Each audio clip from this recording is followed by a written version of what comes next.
Сәлем достар, демалыс күндеріңіз сәтті өтсін. Бүгін сіздерге Шырмалған тағдыр телехикаясының 59 және 62 бөлім аралығында қысқаша баяндайтын боламын. Арнама тіркелуді ұмытпаңыздар. Казым Неджатқа саясатта жүргенін, ол туралы ақпарат біліп, оны өз командасына қосқысы келетінін жеткізеді. Ол оны кездесуге шақырады. Неджат болса бұл ұсынысты қабылдайды.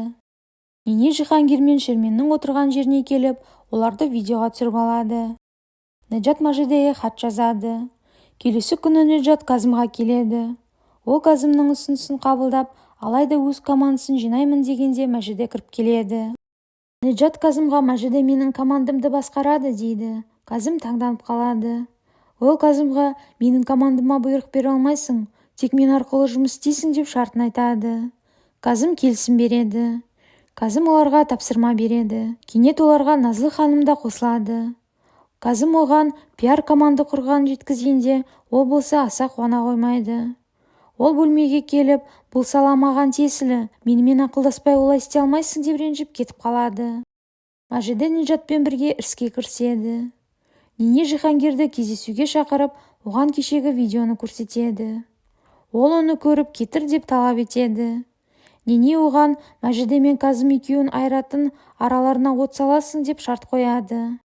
Казым әйелін қызғанумен болады. Казым Мажиденің келіскеніне ашуланып, екеуі сөзге келеді. Жиһангир Ненедің ұсынысына келіспейді. Нене болса оны қорқытады. Ол болса, мен бір амал ойластырам деп кетіп қалады. Казым үйге келіп, әйелінің жоғын көреді. Мажиде оған Неджаттың үйіне жұмыс жасауға кеткенін жеткізеді. Казымға Назлы звондап, пиар командаға жоба дайындаған жеткізеді. Казым оны үйге шақырады. Сара ұлына толтырып киім алып қояды. Атеш болса оны қабылдай алмайтынын жеткізеді. Мажиде өз командасына тапсырмалар береді. Нене Назлыдың келгенін көріп, сен неге Мажиде жоқта келесің? Неге сені Казым ол жоқта шақырады деп жатқанда, Казым келіп оны алып кетеді. Сара Атешке арнап дайындаған бөлмені көрсетеді. Атеш көңілі босап шығып кетеді. Назлы Казымға өз жобасын көрсетеді. Казым шаруасымен шыққанда, Назлы Мажиде екеуінің суретін көріп қызғанып қалады. Кенет ол Мажидеге звондап, Казымға келгенін айтып, салқын болғасын үстіне оның жемпірін алғысы келетінін айтып рұқсат сұрайды. Нене әдеттегідей тыңдап тұрады. Ол бөлмеге келіп, Мажидеге келгеніңді білдіріп жатырсың ба деп Назлыға тиісе бастайды. Ол болса Ненедің кетуін өтінеді. Нене оған киімін қалдырып кетіп қалады. Мажиде мұны естіп, қаны басына жабады. Казым әйеліне звондап келуін сұрағанда, Мажиде оған кеш қайтамын дейді. Жиһангир Ненеге келеді. Нене оған Мажиде Казым мен Назлыды бірге ұстап алу керек деп айласын айтады. Жиһангир оған келіспейді. Нене оны бопсалап, ол шарасыз күйде қалады. Атеш Элифке еңсеңді түсірме дейді. Элиф болса дәрігер уақыт аз деді дегенде, ол бүгін жұмысқа тұруға баратынын, алдын ала ақша сұрап алатынын айтады. Жиһангир Шерменге келіп, Нене оларды видеоға түсіріп алғанын жеткізеді. Ол болса, Мажиде көрсе не болады деп байбалаң салады. Жиһангир оған Ненедің талабын айтады. Екеуі ойланып қалады. Келесі күні бәрі жиналысқа келеді. Жиһангир, Казымға айтам, ол бұл видеоны өзі жояды, басқа амалымыз жоқ дейді. Жиналыста Мажиде мен Назлыдың көз қарастары қарама-қайшы келеді.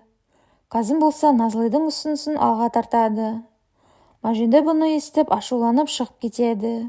Казым оның әрекетін сынап ұрсады. Мажиде оны тыңдамастан кетіп қалады.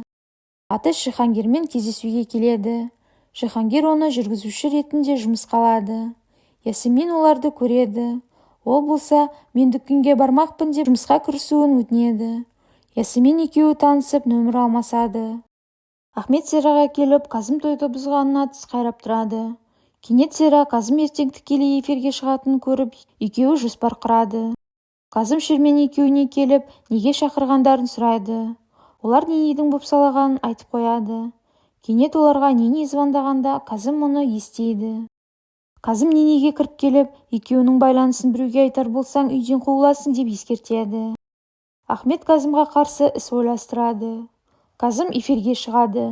Кенет журналист оған жеке өміріне байланысты келеңсіз сұрақтар қоя бастайды. Ахметтер бұған мәз болып отырады. Казым журналистке біреуге жалданып отқан үшін оңайлықпен құтыла алмайсың деп кетіп қалады. Назлы Казымнан кешірім сұраумен болады. Мәжиде оны бөлмеге кіргізбей, Казымды тыныштандырмақ болады. Олар жиналыс жасап, Мәжиде оған өз ұсынысын айтады. Назлы екеуі тағы да ерегесіп қалады. Нене ауырып емханаға келеді. Ол Казымның телефонды алмағанына ашуланып, видеоны таратуды ойлайды. Кешкісін барлығы іс-шараға келеді. Неджат Назлыдың жасаған ұсынысын сынға алады. Кенет Нене Назлыға звондап, менің ұсынысыма келсесің бе? Сенің эфирің жұмысыңның беделін түсірді, ойлан дейді. Оның жанына Казымдар келгенде, ол өзінің жұмысына тағы да сын естиді. Кенет Казым мінбеге шығып сөз сөйлейді. Бір кезде экранда Шермендердің видеосы шығып кетеді.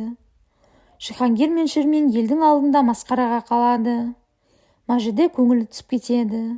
Казым әйелін қолдап түсініктеме жасайды. Шермен не істерін білмей жылаумен болады.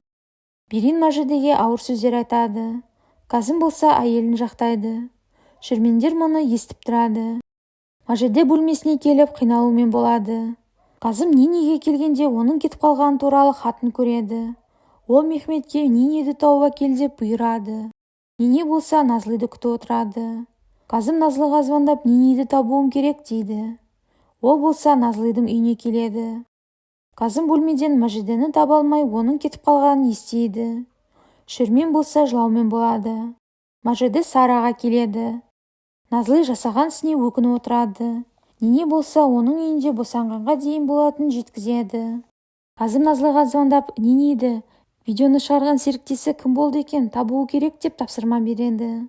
Мәжиде Сараға бәрін баяндайды. Кенет оған Шермен келеді. Ол қызынан кешірім сұрайды. Мәжиде анасына өкпе назын айтады. Келесі күні Нене Назлыға, Казым Жиһангердің ісін бұл видеоға дейін білді, бірақ әйеліне айтпады. Егер ол саған тиіссе, сен оның хабардар болғанын білдіресің. Әйелі оған ренжіп, екеуінде ұрыс болады, ал сенің ісіңді олар ұмытып кетеді дейді. Берин Жиһангерден бұл Ненедің ісі екенін, Казым мұны білгенін естиді. Ахмет пен Сера бұл жаңалықты естіп күліп отырады. Неджат бұны кім істеді екен деп Назлымен әңгімелесіп отырады. Назлы Казымға камерадан ешкімді көрмегенін жеткізеді. Казым бұған сенбей отырады. Неджат болса, бұны біздің арамыздағы біреу істеді дегенде, Назлы әңгімені бұрып Казымға, сен халыққа бұл байланысты бұрын білгеніңді айтуың керек дегенде, Мәжиде, сен білдің бе деп ренжіп кетіп қалады.